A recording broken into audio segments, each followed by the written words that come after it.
sunna bid'a wa ke kare ahli sunna malamai a Najeriya wa ya ishe mu wane ne wakilin mu wa muka dogara da shi. Wani bawan Allah ya tambaye ni yace da ni yawanci abin da kuke cewa mutane suna faɗa ba na ji wani malami ya ce ƙarya ake musu ba sa faɗa a cewa suna yin guluwi su wuce gona da iri ko wajen annabi sallallahu alaihi wa sallam ko wajen salihan bayi da waliyai wannan fa ba gaskiya bane ba sa yin haka. Har ma wani dan ya shiga cikin gidan rediyo ya ce duk abin da yawanci ake zargin su da shi cewa sun ce salati kaza ya fi kaza salati kaza ya fi kaza duk ƙarya ake musu asali ma babu wannan littafin ko kuma yin akwai littafin babu wannan magana a ciki. To wannan magana ce mai daɗin ji ko shakka babu don duk wanda ya fito rediyo ya yi kalubale kaga ya so a zauna lafiya wannan Allah saka masa da alheri bisa ga wannan kyakkyawan niyyar ta shi. To kaga mu da muka gani mu kuma sai mu karanta sai ya ce idan ya so daga baya kuma sai bayani ya sake biyo baya ba fa rediyon Maiduguri bane ba abin bai shafi Maiduguri ba amma wanda aka yi abin da ya sani wallahi ba abin bai shafi Maiduguri ba kwata-kwata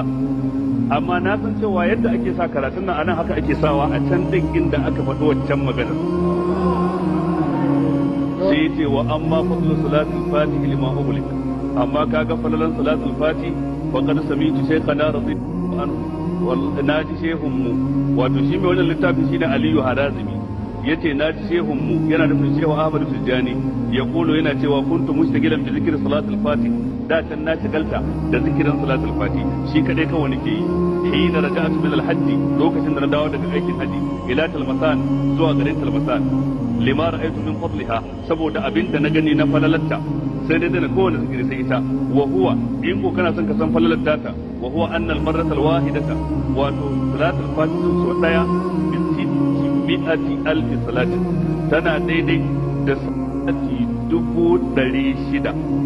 salati 600 kama huwa fi wurdil juyub kamar yadda zo cikin littafin wurdil juyub wani littafi ne nasu wa zakara sahibul wurdi anna sahibaha shi mai littafin wurdil juyub ya ce wanda ya kawo salatul fati wa huwa sayyidi muhammad al-bakari shine sayyidi muhammad al-bakari as-sadiqi nazilu misra mazaunin kasar egypt wa kana qutuban radiyallahu anhu babban kutubi ne ba lokaci ba lazra iya bayanin kutubi amma dai mukami ne a cikin sufanci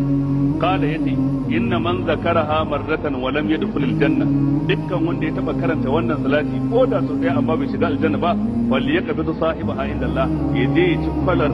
mai ita a gaban Allah. To kaga wannan magana kaje sai kuma yace wa fiha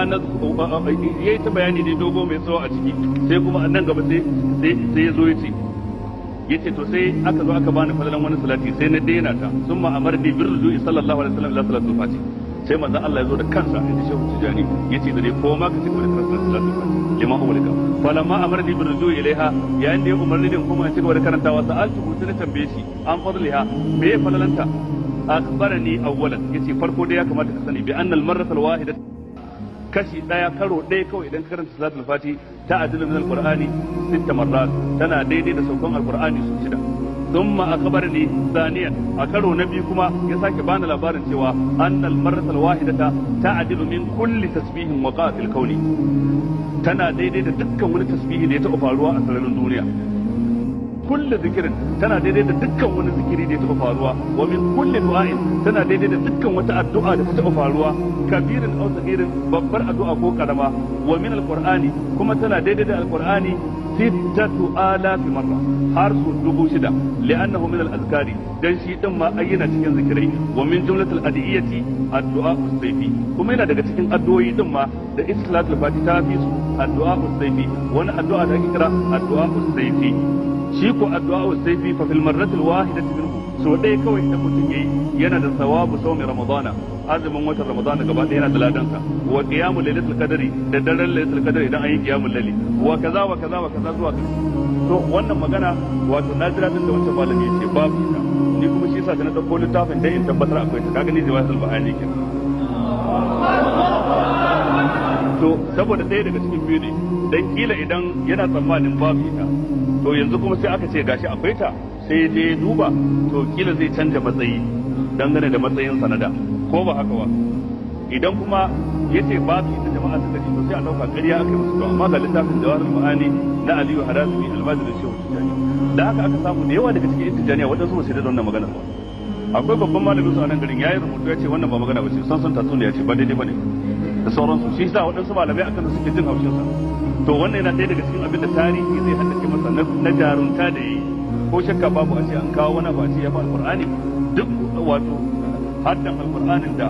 ake ta yi a tsangayoyin mu da cikin gari da kauyuka da menene duk a daina a zo a karanta wannan guda daya da fa qur'ani su 6,000 wasa ne ai wannan wasa da addini. Saboda haka dai wannan bawan Allah ina kyautata san yaji ina fatan zai saurari abin da kunnan basira shi da dimbin mabiyansa da yake tare da su. Sannan kuma tun da yanzu ni bana Kano amma na tabbatar zaratan ɗaliban sunna suna nan da yawa a Kano a Usman bin Affan ko nuri da Allah su yi photocopy na wannan shafin su kai mishi har gida can ungosu inda yake kusa da can gidan kaza idan suka kai masa na tabbatar zai samu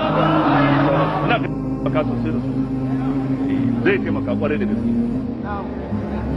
Shafi na 135 ne zuwa na 136 wallahi wannan abin da na karanta ban karanta muku rabin abin da aka faɗa ba abubuwan da suke ciki suna da yawa amma babu lokaci wannan mun dauka da an wuce wannan amma shi sai ya zo ya dawo da aiki baya da sauransu amma dai Allah saka masa da alheri dai kila wannan ya zanto sanadiyar da dama mutane su koma bincike. Shafi na 135 ne zuwa na 136 in dai ban yi kuskuren gani ba to har zuwa da bakwai duk zaka samu wannan bayanin. Idan kuma ya sake cewa babu to a cikin akwai abin da ya fi wannan hadari amma ba lokacin kai to shi kuma mun kyale shi mun san cewa dubbai daga cikin mabiya da ko sufaye suna son gaskiya amma yawanci malaman su ne suka boye musu gaskiya wallahi tallahi suna son gaskiya ko shakka babu da yawa daga cikin su suna son Allah suna son manzon Allah kuma suna son waliyai na gari amma sai aka ba su wadansu mutane a matsayin waliyai ba su fahimta ba wannan ta sa dole mu fito mu yi bayani sai dai wani zai ji haushi duk wanda ya ji haushi Allah ba shi hakuri ba niyyar mu bane ya ji haushi amma dai fa babu yanda za a yi a taba Qur'ani ko hadisi haka kawai mu yi shiru ba za ta yi ba. Wala tattabi'u ahwa'a qaumin qad dallu min qabl kad ku bi soye da can sun bata wa adallu kaseeran sun batar da mutane da yawa wa dallu an sawa'in sabil sun bata kuma daga tafarkin hanya ya jama'a sai ya ubangiji ka nuna mana gaskiya ka ba mu ikon binta ka nuna mana ƙarya ka ba mu ikon kauce mata ka sa mu cikin waɗanda za a yi wa gafara a wannan wata wassalamu alaikum wa rahmatullahi wa barakatuh.